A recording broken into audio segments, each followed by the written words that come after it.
mwese mudukurikiye kano kanya amahoro y'Imana bane namwe.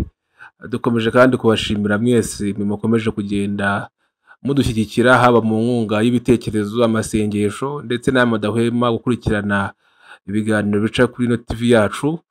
Mwese ndabakomeje gukanda subscribe, Imana ibahereze umugisha. Twongeye kugaruka rero turi kumwe n'umukozi w'Imana nk'uko mumenyereye, yitwa Nyina w'Inyange Clementine. Nyina w'Inyange muraho? Muraho neza. Yesu ashimwe. Yesu ahimbazwe. No kuri gake gake nanjye ndimumva ngiye kujya kubatizwa. Oya ngwino ubatizwe rwose vuba vuba. Reka tumusaba abandi turagize Imana. Ni karibu. Imana turagushimye kuba tugejeje uyu munsi, n'imbaraga zawe zikomeye warinze abanyarwanda n'abatuye isi yose, uturindira mu bushobozi bwawe bukomeye uhimbazwe. Dushimye kurinda kwawe kwiza, dushimye imbabazi utugirira, kandi ni ukuri dushimye imirimo myiza wagiye udukorera, ubishimirwe. Uyu mwanya rero tukuragije izi gahunda tugiye kujyamo, bari wo dushyigikira, kandi abatuye isi bose nyemerera bumve kugira neza kwawe. Urakoze ko udukunda bihebuje, umuntu wese yumva urukundo rwawe muri we, tubisabye twizeye izina rya Yesu, amen. Amen. Uno munsi rero uratuganiriza kuki? Uyu munsi nzanye itangazo. Munsi ni itangazo rireba abakristo n'abayobozi, ariko cyane cyane abafite insengero zifunze. Itangazo rero cyane cyane abafite insengero zifunze. N'abo zidafunze wenda barebaho, kuko buri wese burya iyo umusozi umwe urwaye cyangwa se agasozi kamwe gafite ikibazo, akandi nako ubwo kaba maso kuko baba baturanye nyine. Witwicisha amatsiko ni karibu. Itangazo rero nabazaniye ni itangazo rirebana n'abafite insengero zifunze. Iyo umuntu atanga itangazo reka mbivuge nk'itangazo, kuko umwuka wera arambwiye ngo ntanga itangazo ndangurure. Yemwe abadukurikiye, itangazo itangazo itangazo. Inama y'ijuru yarateranye kubera impamvu zigera nko muri 3. Katubanze dusome ijambo ry'Imana turi bwifashishe, riri mu Bacamanza ibice 7, umurongo wa 2 kugera ku wa 8, kuko aho hantu niho turi busobanureho izi sengero zigomba kwitondera. Mu Bacamanza umurongo wa 2 kugera ku wa 8 w'igice cya 7 handitse ngo, nuko Uwiteka abwira Gideyoni ati, abantu muri kumwe bakabije kuba benshi, nicyo gituma ntemera gutanga Abamidiyani mu maboko yanyu, kugira ngo Abisiraheli batanyirariraho bati, amaboko yacu ntiyadukijije. None genda ujya imbere y'ingabo urangurure uti, utinya wese muri mwe agahinda umushyitsi, nave ku musozi Gileyadi atahe. Nuko abantu 2,000 n'ibihumbi 2 barataha, hasigara 1. Uwiteka ahera ko abwira Gideyoni ati, abantu baracyakabije kuba benshi, manukana nabo mujye ku mugezi mbakugeragerezeyo. Nuko ubundi bikubwire ko ari we mujyana, aba ari we mujyana, kandi ubundi bikubwire nti nimujyane ntagende. Nuko amanukana n'abo bantu bajya ku mugezi. Uwiteka abwira Gideyoni ati, umuntu wese uri buje abagize amazi ururimi nk'imbwa, umushyire ukwe, kandi rumwe apfukamye umushyire ukwe. Umubare w'abanywesheje amashyi uba 300, ariko abandi bose banyoye bapfukamye. Uwiteka abwira Gideyoni ati, abantu 300 banywesheje amashyi nibo nzabakirisha ko ngabije Abamidiyani, nuko abandi bose nibasubira iwabo. Abo 300 bene impamba za bagenzi babo n'amakondera, maze Gideyoni yohereza Abisiraheli bandi bose mu mahema yabo, ariko we asigarana n'abo 300, kandi urugerero rwa Midiyani rwari hepfo ye mu kibaya. Amen. Amen. Hanyuma inama y'ijuru yarateranye ku mpamvu zigera nko muri 3. Icya mbere ndashaka kubamenyesha ko ubuzima murimo Imana ibuzi. Ndashaka kubabwira ko ibintu byose Imana irabizi. Kandi aleluya, Imana irabizi, ntuzatekereze ko itabizi. Imaze guterana rero ibona ko Abisirayeli baneshejwe. Dusomye amagambo tubona yuko Abamidiyani bari banesheje Abisirayeli. Mu yandi magambo Abisirayeli baraneshejwe. Ingingo ya mbere yizweho niyo ngiyo. Ingingo ya kabiri, Abisirayeli bari barimo bashaka ahantu bihisha mu bihanamanga no mu mavumo, ndetse mu bihanamanga no mu mavumo ndetse no mu bihome. Ingingo ya gatatu ijuru ryarebyeho nuko barangizaga kubiba, Abamidiyani n'Abamaleki bagasiribanga, ntibabasigire na ruminja. Ikintu cyose babibye, imyaka yabo yatangiye kumera, n'intama n'ihene n'iki cyose, ntibagire ikintu babasigira.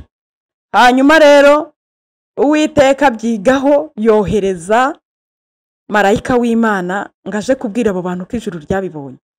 Ndashaka kukubwira ngo ijuru ryarabibonye.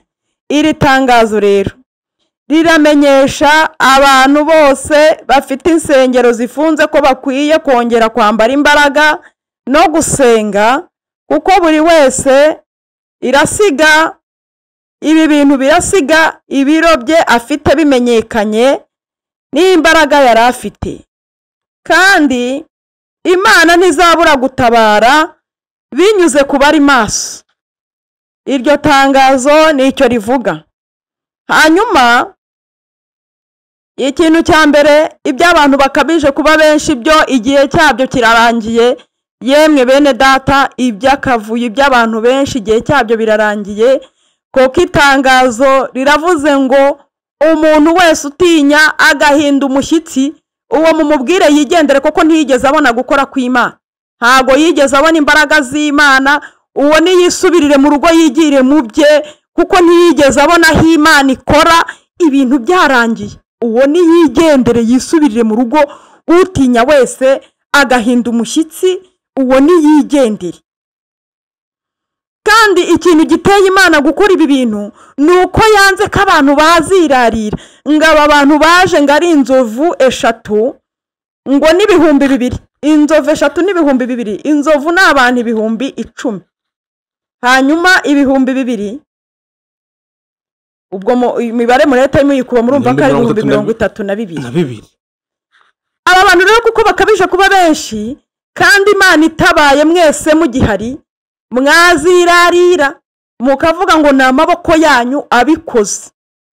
Hanyuma itangazo rivuze ko abafite ubwoba n'abantu bakwinda imishyitsi baragiye, ariko hari n'abandi bagiye. Hanyuma iri tangazo riravugana n'abantu ba kabiri bakihagararaho bavuga ngo nta koba dufite, twe turakiyumva, tuzakomeza duhatane. Rirabwira abo bantu ngo akagezi ukagezeho, akagezi ukamanutseho kandi ukagezeho, kandi aka kagezi ni ikizami kiri bukoreshwe n'Uwiteka gusa. Ndabatangariza ko aba banyabwoba, itangazo rikiza ry'abanyabwoba ngo hagiye inzovu 2 n'ibihumbi 2. 22 byaragiye. Bivuze ngo ni ibihumbi 22 byahise bigenda. Reka mbabwire ko bagendera ku bigaragara bo mbahaye intashyo. Abakorera mu bigaragara mbahaye intashyo.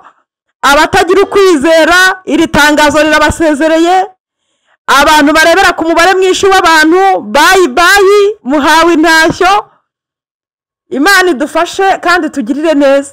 Hanyuma Uwiteka aravuga ngo noneho baracyakabije kuba benshi, bamanure ku kagezi nongere mbakugeragereze kubera ko ari benshi. Ngaho ndebera nawe, ibaza bari bagiye n'abasigaye, ariko Imana yareba ikabona baracyari benshi, ikavuga ngo impamvu nemeye ko imyaka isiribangwa nuko yarameraga ariko irimo n'abanyabwoba n'abatazi imbaraga zanjye n'abatizera n'abahinda imishyitsi, ikaba irimo n'abandi bantu Uwiteka agiyeho nanone kudutangariza.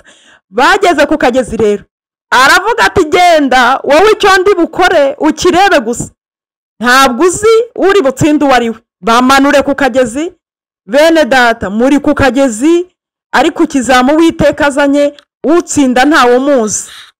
Bageze ku kagezi rero ngo Uwiteka avuga ijambo rikomeye, ngo aravuga ngo umuntu uri bunywa amazi ajabagiza ururimi mu mazi nk'imbwa, uwo bamushyira ukwe.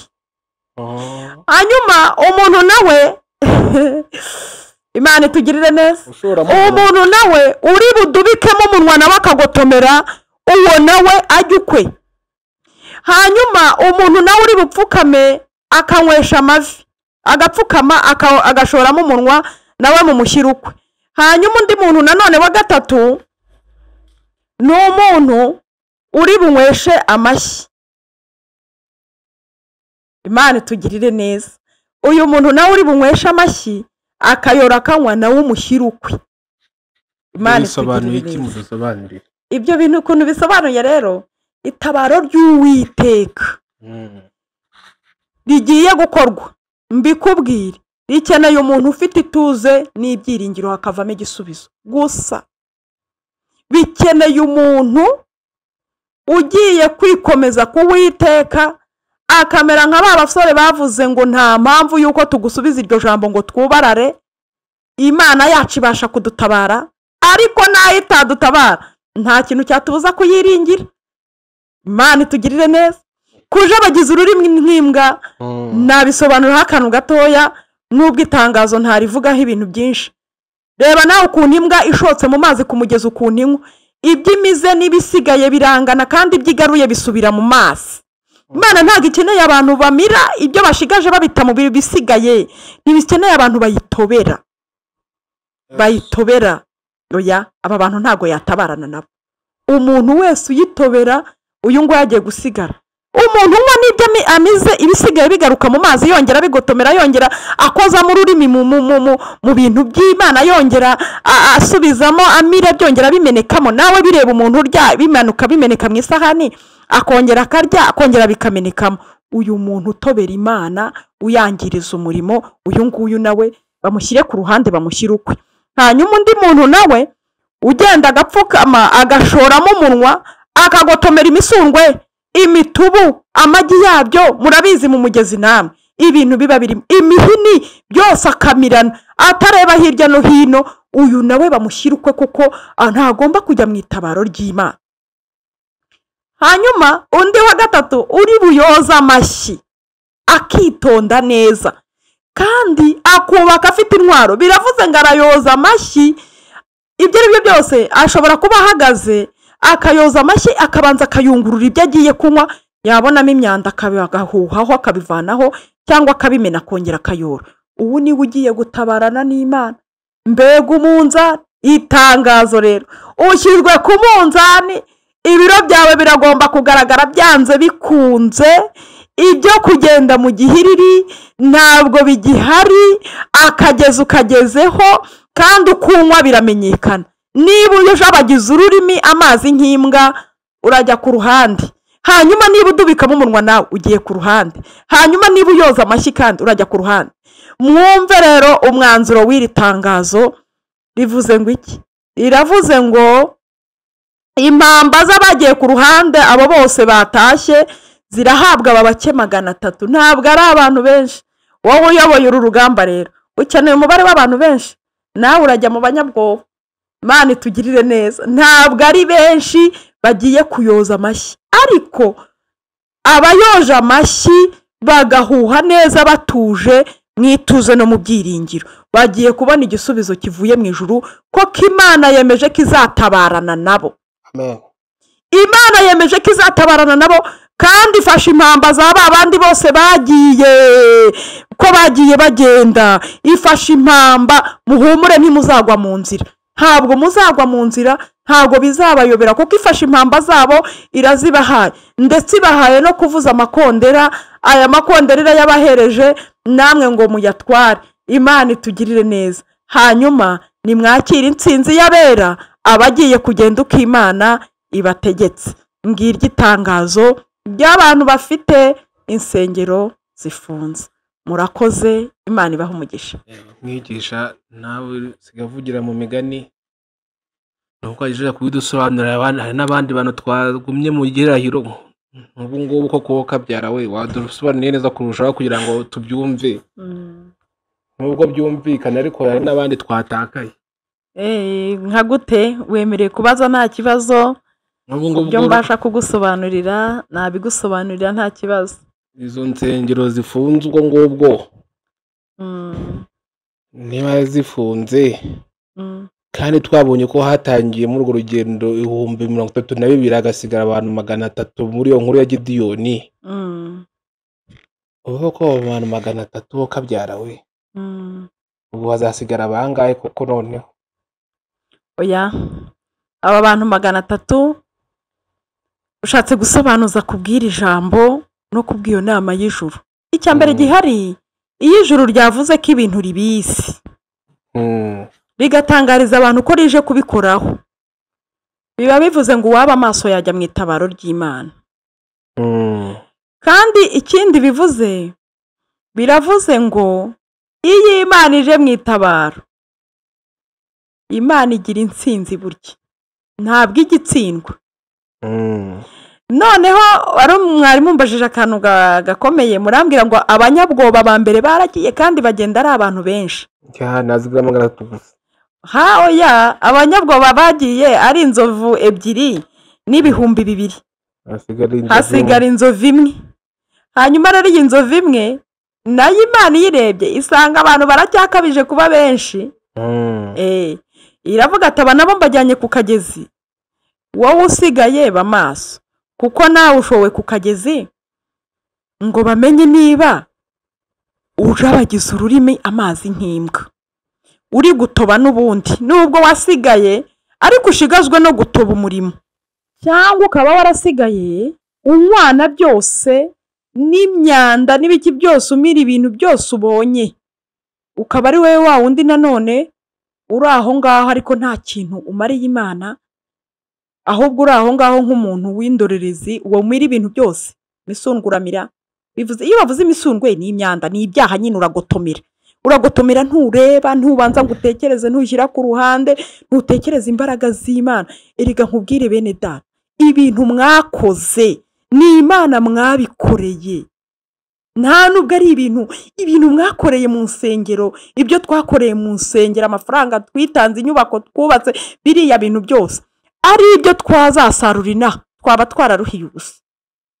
Biriya bintu dukorera Imana, amarepetisiyo, uzi imvuno mugira, uzi amanywa mugenda, uzi ijoro mugenda, uzi amafaranga mutanga, biriya bintu ari ibintu by'inaha twaba twararuhiye ubusa.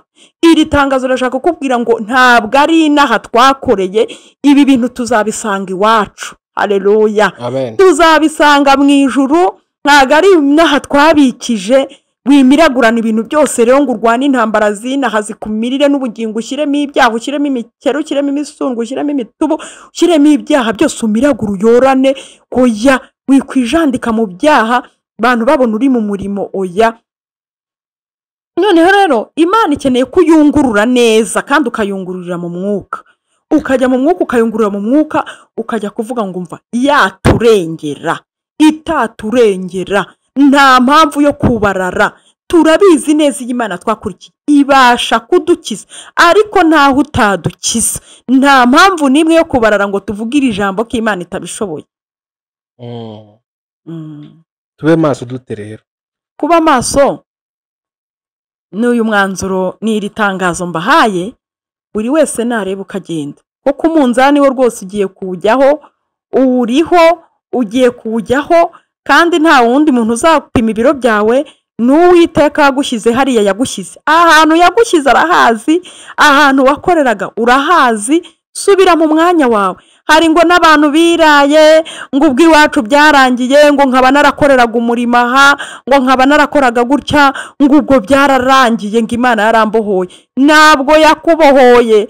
Imana itugirire neza. Icyakoze abantu bataye umurimo bo babamo, ariko ndashaka kukubwiza ukuri, ntawe uzagusezerera uzarinda uva muri iyi si ukiwukora. Niba wariraye rero ukavuga uti nabonye akanya ko kwirara no kwikorera ibyo nshaka, akagezi karaje ngo upimwe, hanyuma bamenye ibiro byawe. Imana itabarane n'abantu bafite umutima ko kuyikomejeho.